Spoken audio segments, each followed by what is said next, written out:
Theresa May and Philip Hammond. Getty. Philip Hammond's budget fails to tackle the three big causes of the Conservative government's decline in support. Young people and public sector workers have turned away from the Tories after years of austerity. Chancellor unveils modest measures on housing but fails to deal with structural problems in the economy. Austerity set to continue with public sector workers denied a pay rise. London. The Chancellor Philip Hammond today set out what he described as his vision for post-Brexit Britain, which he promised will build an economy fit for the future. However, as Hammond himself acknowledged, his budget was about much more than Brexit. In fact, in many ways, it was actually about making the Conservative Party fit for the future. With the party struggling both in the polls and at the ballot box, and the real possibility of the government's fragile majority collapsing, Hammond needed something radical to begin the process of turning the Tories' fortunes around. The evidence from today's budget is that he fell short. Here's why Hammond needed a budget for the ballot box. Getty. When Theresa May failed to win a majority in the general election, wiser heads within the Conservative Party pointed the blame in three directions. The first was towards their long-term and growing failure to appeal to young people. The second was towards their failure to appeal to public sector workers. The third was their belief that the public had grown tired of austerity. The big challenge for Hammond today was to tackle all of those structural obstacles to the Conservatives remaining in power both beyond the Brexit process and at the next general election. Here's why he failed. There was little to win over young people. A YouGov Times poll out this week found that just 15% of voters under the age of 30 plan to vote Conservative, down from 32% in 2015. There are several reasons for this long-term decline, some of which are cultural and some of which are political. Brexit in particular, which was overwhelmingly opposed by younger voters, has done a great deal to drive a wedge between the Tories and the young.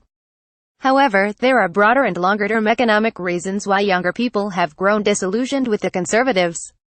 Stagnant wage growth, the rise of the gig economy, sky-high rents and spiraling house prices have all combined to deprive the Tories of their previous supply of younger, affluent and comfortable voters, who would have previously been converted into lifelong Conservative voters. Housing, in particular, is a major problem for the Conservatives. In recent years, the housing crisis has seen the majority of young people now locked out of the housing market and stuck on spiraling rents for the foreseeable future. Today's budget does little to address this. Hammond announced that the government will raise the target for new homes to 300,000. Yet even if he were to achieve this, and the government has consistently failed to meet its housing targets over recent years, it will take years until this has a noticeable impact on house prices and even longer until it makes the housing market affordable for the majority of young people. He also announced the eradication of stamp duty for most first-time buyers. However, the Independent Office for Budget Responsibility forecast that this will help just 3,500 people onto the housing ladder, with the policy simply leading to even more unaffordable house prices in the longer term. They also suggest that the policy will mostly benefit exciting homeowners. Meanwhile, none of the rumored plans to allow building on the Greenbelt made their way into his final budget. There were other token measures to appeal to young people, such as a new proposed discount railcard for under-30s and an increase in the youth rate for the minimum wage. However, these will barely touch the edges of the systemic decline in support for the party among this age group. Hammond failed to appeal to public sector workers. Analysis by the GMB in the wake of the general election found that public sector workers now outsize the majorities of 85 Conservative-held seats. Among those prominent figures at risk from losing their seats and handing Labour a majority are Boris Johnson, Theresa Villiers, Amber Rudd, Zach Goldsmith and Nicky Morgan. The Corbyn supporting group Momentum has been working hard to target these seats, with union campaigners dressed as Maybots descending on Westminster this morning.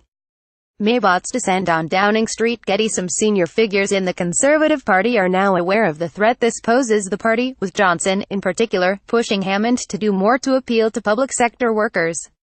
However, success in doing so is a big ask. Public sector pay has been frozen below inflation for years, leading to a real terms decline in living standards for millions of teachers, nurses, police officers and firefighters. As a result, Hammond has been under pressure to lift the cap. But despite a partial lifting of it in some areas earlier this year, the Chancellor has resisted a broader raise for the simple reason that he doesn't believe he can afford it. For millions of already struggling public sector workers, austerity is set to continue. He refused to shift away from austerity. Thomson Reuters today. The Office for Budget Responsibility sharply downgraded both Britain's productivity and growth forecasts as well as its business investment forecasts, meaning the UK's finances look set to worsen over the coming years. This is even before you factor in the possibility of a Brexit-inspired downturn or a wider global recession, which some forecasters now believe is overdue. So while Hammond accused his opponents of talking the country down, in reality his own government are working on the assumption that the British economy is heading in the wrong direction and has restricted its plans accordingly. Because of this, there were no really radical pledges on either public sector pay or housing within the budget, and Hammond again confirmed his intention to continue with austerity. But by continuing down the same course as his predecessor George Osborne, Hammond has severely limited the prospects of the Conservatives overcoming the long-term structural reasons for the ongoing decline in support for the party among younger and public sector voters. And with Jeremy Corbyn's Labour continuing to offer a clear departure from this agenda, the prospects of this budget triggering a big change in fortunes for the Conservative government now look slim. Hammond's real Brexit vision remains a gloomy one. Anyone who believes the claims of Theresa May and her cabinet over the past year expect that Britain is currently on course for a glorious economic future in which we are finally freed from the grim fiscal sledge of the EU. Today Hammond boasted of his optimism for Brexit and said his budget would provide a vision for post-Brexit Britain to grasp the opportunities that leaving the European Union provides. With this in mind, you might have expected the Chancellor to have today unveiled a radical budget in the anticipation of the vast Brexit bounties that we are to expect. The fact that Hammond instead unveiled the hugely cautious, constrained and austere budget that he did, suggests that Theresa May and her government do not really believe that Brexit is quite the great economic opportunity they have claimed for the past year.